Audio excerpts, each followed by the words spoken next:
जय माता दी everyone, Nitin Om Saraswat this side और आप देख रहे हैं कॉर्पोरेट एस्ट्रोलॉजी चैनल।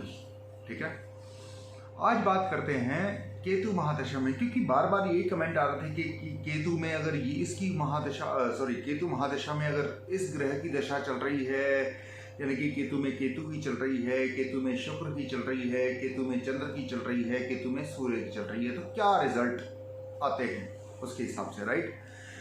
तो आज उस सीरीज को अपन एक बार कवर अप करेंगे, राइट। फर्स्ट थिंग, देखिए केतु महादशा आती है बुध महादशा के बाद में, और बुध महादशा में कोई भी इंसान जब तक बुध जो है केतु के साथ ना हो, जड़त्व योग में ना चलें, या फिर एक तरह से बेसिकली केतु के साथ युति ना हो, जड़त्व योग तो हो ही गया वो, है ना, specially 5th, 8th, 12th house में and as well as 9th house में, तो वहाँ पे ये थोड़ी सिचुएशन जो है ट्रिकी हो जाती है, राइट। तो आज उसके बारे में बात करते हैं। देखिए बुध महादशा जब होती है तो बंदे में या बंदी में एक तरह से बुद्धि प्रखर होती है, वो अपना व्यापार चलाना भी जानता है, स्पेशली जब ये केतु की महादशा आए 25 से 50 साल के बीच में, तो दैट मीन्स कहीं ना कहीं बुध की महादशा जो है टीनेज में शुरू हो गई है, राइट। और टीनेज आपको पता है ऑलरेडी कि टीनेज में जितना एक तरह से नॉलेज गेन करने के चांसेस होने चाहिए और रहते हैं, उतना ही नॉलेज गेन भी होती है। और जब नॉलेज एकदम से आ जाए तो समझ लीजिए कि बुध हावी हो गए हैं वहाँ पे। आजकल के छोटे छोटे बच्चे भी कोडिंग जो है सीखने लगे हैं, राइट। तो उनके ऊपर कहीं ना कहीं बुध का प्रभाव है, राइट। और समहाउ केतु का भी, क्योंकि जब तक रिसर्च एंड एनालिसिस यानी कि R&D एक तरह से जब तक केतु देव नहीं देंगे या राहु देव नहीं देंगे, तब तक बुध की वो बुद्धि बिना किसी लक्ष्य के बढ़ती रहती है, ठीक है। और बुद्धि के पास अगर लक्ष्य ना हो तो दैट मीन्स वो बुद्धि जो है अहंकार लेने में ज़्यादा देर नहीं लगाती है, राइट। अब आपसे बात करते हैं मेन मुद्दे की। मेन मुद्दा क्या है? अगर केतु में केतु आ जाए तो देखिए इट इज़ द टाइम कि जब आपको पता ही नहीं चलता कि केतु में केतु कब आ गए या फिर केतु महादशा कब आरंभ हो गई, क्योंकि ऑलमोस्ट केतु में केतु का पीरियड बुध की दशा संधि में ही बीत जाता है। वहाँ पे अगर मैं आपको एक गाना बताना चाहूँ कि हम तो भाई जैसे हैं वैसे ही रहेंगे, वीर ज़ारा मूवी का है, आप सुनिएगा ज़रूर इसको, ठीक है। तो केतु में जैसे आपके बेसिकली 90% जनता के, राइट, जैसे हाल थे वो ये वाला गाना जो है वीर ज़ारा मूवी का बयान कर देगा। अब नेक्स्ट आते हैं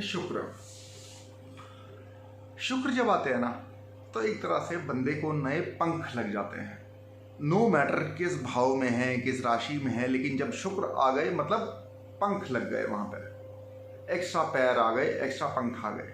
और वहाँ पे व्यक्ति के ऊपर जो एक तरह से गाना फिट बैठता है वो है उडारियाँ।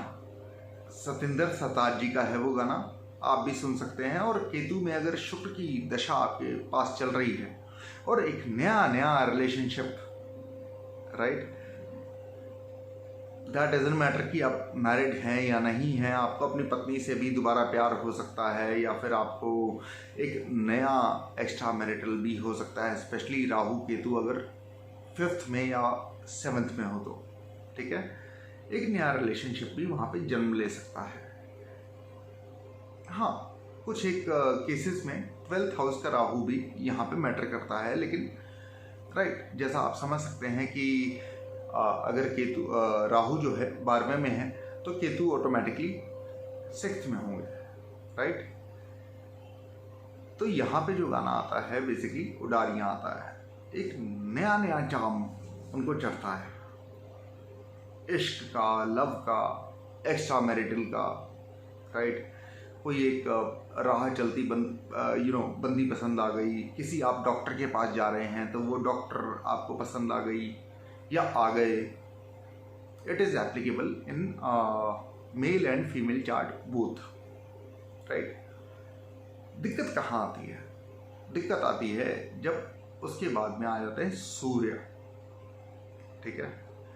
केतु में सूर्य जब आए और बाई चांस अगर इनकी युति बन रही है तो नो डाउट, जैसा कि मैंने अपने पहले वीडियो में बताया आपको कि बेइज्जती और मान सम्मान कब हो जाए आपको पता ही नहीं चलेगा फर्स्ट टाइम, ठीक है। एक तरफ से दुनिया आपके पीछे पड़ी है कि पैसे दे पैसे दे पैसे दे, हमारा ब्याज भर, कर्जा भर।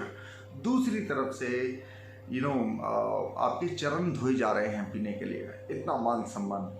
तो ये है केतु सूर्य का पीरियड। लेकिन मज़े की बात, उडारिया मैंने आपको पहले बोला था, केतु सूर्य में क्या होता है? क्या होता है? केतु सूर्य में कहीं ना कहीं वो रिलेशनशिप भी आपका अलग हो जाता है, अलग हो जाता है। यानी कि मतलबी है लोग यहाँ पर, मतलबी ज़माना, सोचा साया साथ देगा, निकला वो बेगाना। क्योंकि इस टाइम पे आपकी बेइज्जती, अपमान भर भर के हो रहा होता है और सम्मान भी आपका भर भर के हो रहा होता है। इसलिए मतलबी है लोग यहाँ पर, मतलबी ज़माना, सोचा साया साथ देगा, निकला वो बेगाना। तो ये हाल है केतु और सूर्य। अब बात आ गई केतु और चंद्र की, स्पेशली लेडीज़ के लिए बोलने जा रहा हूँ अब, ठीक है। जेंट्स के लिए कहीं ना कहीं एप्लीकेबल है, बट लेडीज़ के लिए ये ज़्यादातर एप्लीकेबल है। कौन सा? मैंने दिल से कहा ढूंढ लाना खुशी, ना समझ लाया गम, तो ये गम ही सही, ठीक है। देखिए, केतु वैराग देते हैं हर एक चीज़ से, सुख से भी दुख से भी। और उस टाइम पे स्पेशली लेडीज़ की, क्योंकि केतु में जब भी चंद्र आ जाते हैं तो ज़्यादा पीड़ित करते हैं स्पेशली लेडीज़ को, राइट। उसके रीज़न का कभी और डिस्कस करेंगे अपन, ठीक है। जेंट्स को तो करते ही करते हैं, बट लेडीज़ को ज़्यादा करते हैं। तो वहाँ पे कौन सा गाना आता है? मैंने दिल से कहा ढूंढ लाना खुशी, ना समझ लाया गम, तो ये गम ही सही। तो मेरे हिसाब से आज के 4 ग्रह काफ़ी हैं, ठीक है। केतु महादशा में जिन जिन की दशा आएगी, फर्स्ट थिंग। सेकंड थिंग, जो बाकी ग्रह बच गए हैं उनके बारे में अपन कल या परसों में की वीडियो में बेसिकली डिस्कस करेंगे। तो कल या परसों तक के लिए प्लीज़ मुझे इजाज़त दीजिए। जय माता दी, Nitin Om Saraswati side and yes please. अभी भी जो है एनालिटिक्स में, यूट्यूब में, YT स्टूडियो में मुझे समझ में आया कि कहीं ना कहीं 86% of people who are watching my video, they haven't subscribe my channel, right. Subscribe कर दो यार, क्या जाता है आपका, है ना। कर देना, कोई इशू नहीं है। सब्सक्राइब कर देना, लाइक कर देना, शेयर कर देना, जो भी आपका मन हो, जो भी कृपा आपका मुझ पे बरसाने का मन हो, प्लीज़ कर दीजिएगा। ऑलराइट, तो नेक्स्ट वीडियो तक के लिए जय माता दी।